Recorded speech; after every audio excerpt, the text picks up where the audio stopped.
Bonjour sculpteur de couteau. Voilà mon dernier couteau.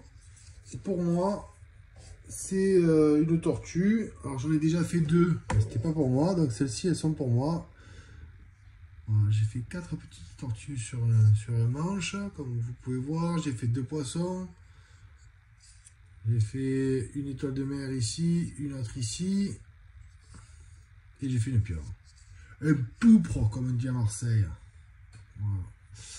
Donc voilà ma petite tortue de Méditerranée. Mes petites tortues de Méditerranée. Alors voilà, je vous ai pas présenté toute la sculpture entière. Je vais juste vous dire avec quoi j'ai sculpté en priori, au maximum. C'est pour pas que la vidéo soit trop longue. Alors voilà. Regarde, pour faire les écailles de poisson, j'ai pris ça. J'ai acheté, je sais pas comment ça s'appelle, c'est pour faire, vous savez, les trous sur les ceintures. J'ai pris celui-là, je crois, et j'ai appuyé, voilà, mais pas entièrement, sinon ça fait un rond. J'ai appuyé juste en partie pour faire une écaille, quoi. Alors, je sais pas si je vais vous le montrer là-dessus. Si j'appuie à fond, ça fait un rond. Si j'appuie en partie, ça fait une écaille. Voilà, donc ça c'est l'outil pour faire les écailles. Ensuite, bien évidemment, pardon, je touche à chaque fois que je tape la caméra, j'ai toujours utilisé le même, celui-là. Hop là, pardon, voilà, pour creuser au maximum. J'ai beaucoup utilisé la céramique et la noircie à force. Alors c'est pas là-dessus, l'avantage qu'il y a du buis, c'est que il brûle pas. J'ai l'impression, je tourne pas assez vite pour qu'il brûle. Donc c'est vraiment bien. Voilà, donc j'ai utilisé celui-là pour faire les plus gros détails, on va dire, pour dégrossir au maximum. Pour passer là entre, mais pareil, j'ai utilisé de la céramique, mais j'ai utilisé celle-là. Pardon. Voilà. Je suis passé là-dedans, là. Facile. Là et là. Je sais pas si on distingue du moins. Voilà. Ensuite, j'ai utilisé, donc ça en fait une. Et c'est toujours les mêmes en vrai, hein, 1, 2, 3. Ah, avoir des gros doigts, c'est compliqué. Voilà, j'ai utilisé ça, ces petits disques pour faire les tracés là que vous voyez sur le dos. Non, pas là. Ensuite, les contours ici là pour forcer un petit peu le détail. Même des petites tortues, tout ça. Ensuite, j'ai pris. Je ne suis pas sûr qu'on voit quoi que ce soit. Ça, c'est une pointe, ouais. Celle-là, là. Alors, elles sont pointues en fait. Hein, au bout, voilà, vous le voyez, elles sont pointues.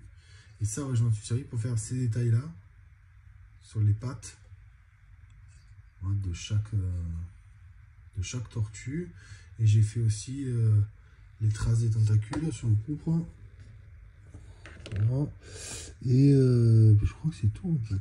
J'ai pas utilisé. Ouais, j'ai utilisé celle-là. Bon, celle-là, on sait, hein, c'est juste pour poncer. Et voilà, basta. Je n'ai pas utilisé plus. Ensuite, j'ai utilisé le pyrograveur pour faire les yeux, là, pour noircir les yeux de chaque tortue. Et du poupre. Et puis voilà, puis j'ai tout.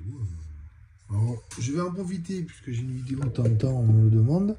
Ça peut pas arriver beaucoup, mais ça m'arrive. Je vais vous montrer comment on remonte une lame. Alors, moi, je démonte, hop là, je ponce les lames. Alors, je les ponce avec ça. Ici, là, de ce côté-là, pour pouvoir les dégager. Après, je le sors avec un marteau et cet outil-là. Là. Mais après, c'est plus facile avec une machine à bande que j'ai aussi. J'ai une grosse machine à bande, donc ça va plus vite. On le sort plus rapidement, on la ponce plus rapidement. Voilà. Donc après, je le chasse avec un chasse-goupille, ce fameux chasse-goupille. Et là, maintenant, je vais le remettre. Donc voilà, j'ai fait le petit, je n'ai pas fait un gros guillochage, hein, j'ai fait juste un petit léger guillochage sur la lame. Donc voilà, je les place. En premier, je passe ma lame. J'essaie de faire en sorte que le trou concorde. Voilà, je vous montre. Ça passe.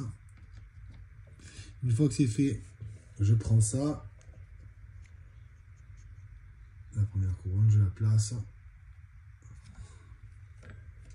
J'appuie, je tiens toujours ma lampe pour pas que ça glisse. Je prends ma petite goupille. Voilà, et je cherche à la mettre du bon côté. Alors là, pardon, excusez-moi, voilà, c'est avec la caméra au milieu, c'est un peu compliqué. Vous voyez, elle rentre presque avec le pouce tout seul. Parce que quand je les sors, je la ponce aussi. Je ponce le bout pour parce qu'il est gonflé par, je pense, l'impact quand il rentre. Voilà, c'est fait, c'est mis. Et voilà, carré. Il est fait, hop, ça tourne. Ça s'ouvre. Ça, c'est l'huile qui me reste sur le couteau. C'est de l'huile de lin. Hein. Je vous montre. Voilà, là, j'ai un couteau dedans. Et voilà, ça trempe comme ça. Je laisse tremper pendant 1 heure, 1 heure et demie. Alors, quand c'est les miens, les miens, je les fais à peu près tremper les premiers temps 1 fois par semaine. Et je fais ça sur 1 mois et demi. Comme ça, après, ils deviennent bien lisses, jolis. Ça devient brillant. Parce que je les utilise souvent. Je ne sais pas si sur celui-là, on va le voir. Voilà, par exemple, vous voyez. Voilà, je m'en sers souvent. Donc, ça se patine. Et c'est mieux. J'ai celui-là. Et celui-là. Voilà, vous voyez, après, ça se patine. Donc, c'est cool. Voilà. Bon, les sculpteurs de couteaux, je vous dis à bientôt. J'espère que ça vous a plu. Et n'hésitez pas à liker, à mettre des commentaires, à dire si vous aimez, si vous n'aimez pas. Voilà, parce que ça me plaît de savoir si ça plaît ou pas. Allez, à bientôt!